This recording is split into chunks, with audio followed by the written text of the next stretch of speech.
میں سچ کہوں تو برا لگے، جو دلیل دوں تو ذلیل ہوں، یہ زمانہ جہل کی زد میں ہے، یہاں بات کرنا حرام ہے۔ اس وقت پورے سوشل میڈیا پر یہ ڈریس جو آپ اس وقت سکرین پر دیکھ رہے ہیں، اس پر لکھے ہوئے عربی کے الفاظ کی وجہ سے طرح طرح کی چیم گوئیاں جاری ہیں، اور اس سے منسلک واقعہ جو پیش آیا زبان زد عام ہے۔ ہر کوئی اپنے مکتب فکر نقطہ نظر کے لحاظ سے اس پر تبصرہ کرتا عام نظر آ رہا ہے۔ تو اس واقعے کا ایک پہلو یہ ہے کہ وہ گروہ جو نام نہاد مسلمانوں کا، وہاں ایک ہجوم تھا جس نے اس عورت کی عزت پر، حرمت پر حملہ کیا، اور وہ بات جو زبان سے بڑے سلیقے سے سمجھائی جا سکتی تھی، اس کو سمجھانے کے لیے تشدد کا راستہ اختیار کیا۔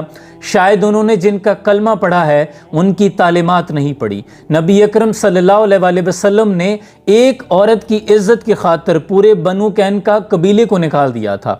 یہ عورت جب ماں کے روپ میں آئی تو حضور نے فرمایا کہ میری ماں اگر مجھے آواز دیتی، میں نماز میں کھڑا ہوتا تو نماز توڑ کر اپنی ماں کی خدمت میں حاضر ہو جاتا۔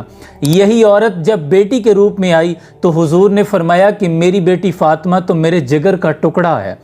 یہی عورت جب بیوی کے روپ میں آئی تو حضور نے فرمایا کہ ختیجہ تم اگر میری جلد بھی مانگ لو تو میں خوشی سے تمہیں پیش کر دوں۔ اور یہی عورت جب بہن کے روپ میں آئی تو حضور نے فرمایا کہ میری بہن آپ نے آنے کی زحمت کیوں اٹھائی، آپ پیغام بھجوا دیتی میں قیدی آزاد کر دیتا۔ یہ ہیں حضور کی تعلیمات جنہوں نے اپنی قمیض اتار کر ایک یہودی عورت کو پیش کر دی تھی، بعد میں اس نے اسلام قبول کیا تھا۔ یہ حضور کی تعلیمات ہیں، آپ ان کے کلمہ گو ہیں۔ آپ کو شرم سے ڈوب مرنا چاہیے۔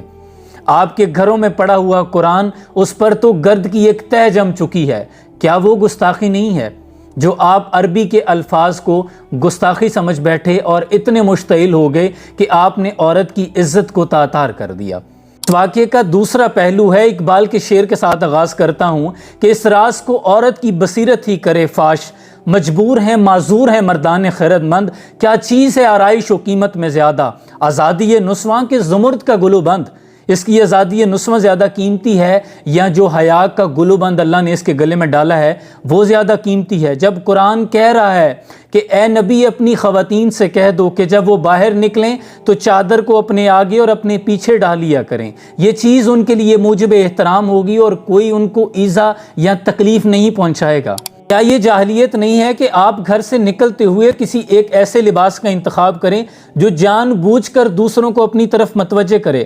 اگر خود کو نمایاں اور دوسروں سے منفرد کرنے کا اتنا ہی شوق ہے تو آپ اس کا کوئی اور طریقہ اختیار کر سکتے ہیں۔ ایک ایسے لباس کا انتخاب کیوں کیا جائے جس سے لوگوں کی اٹیچمنٹ ہو سکتی ہے؟ عربی ہمارے لیے قابل احترام ہے، اردو بھی قابل احترام ہے، تو کیا ضرورت ہے ایسے ہیڈ لائنز لے کر باہر نکلنا کہ لوگ جب ان خبروں کو، ان سرخیوں کو پڑھیں تو پڑھنے والے، اس معاشرے میں رہنے والے تمام لوگ پی ایچ ڈی اسکالرز نہیں ہیں، وہ پھر ان سرخیوں کا اپنے انداز میں مطلب نکالیں گے اور جو معنی انہیں سمجھ میں آئے گا وہی نکالیں گے نا۔ اور یہ ٹرینڈ سیٹ کرنے والے جو برانڈز جو پیسہ کمانے کی حرص و ہوس میں اتنے اندھے ہو جاتے ہیں کہ کچھ بھی ٹرینڈ بنا کر لانچ کر دیتے ہیں، اور ان کو فالو کرنے والے بھی عقل کے اندھے ہیں کہ آج اگر ٹانگوں سے کٹی ہوئی پینٹیں آ رہی ہیں، نیم برہنہ فیشن چل رہا ہے، کل کو اگر ننگا ہونے کا فیشن چل گیا تو کیا آپ بدن سے سارا کچھ اتار دیں گے؟ کوئی بھی لباس خریدا جاتا ہے تو پہلے معاشرے کی اقدار کا خیال رکھا جاتا ہے، آپ کس مذہب سے تعلق رکھتے ہیں اس کا خیال رکھا جاتا ہے۔ آپ کا تعلق تو اس دین سے ہے جس کی بیٹی گڑیا بھی خریدے تو دوپٹہ ساتھ لیتی ہے۔ پہلے یہ ٹرینڈ شالز پہ لکھا نظر آیا، پھر کرتوں تک اب پورے کا پورا لباس ہی انہوں نے اشتہار بنا دیا ہے۔ کچھ خدا کا آپ بھی خوف کر لیں، اگر پہننا اتنا ہی ضروری ہے تو اپنی نجی فنکشنز، نجی پارٹیوں میں پہن کر چلے جائیں، اسے پہن کر بازار میں آنے کی کیا ضرورت ہے؟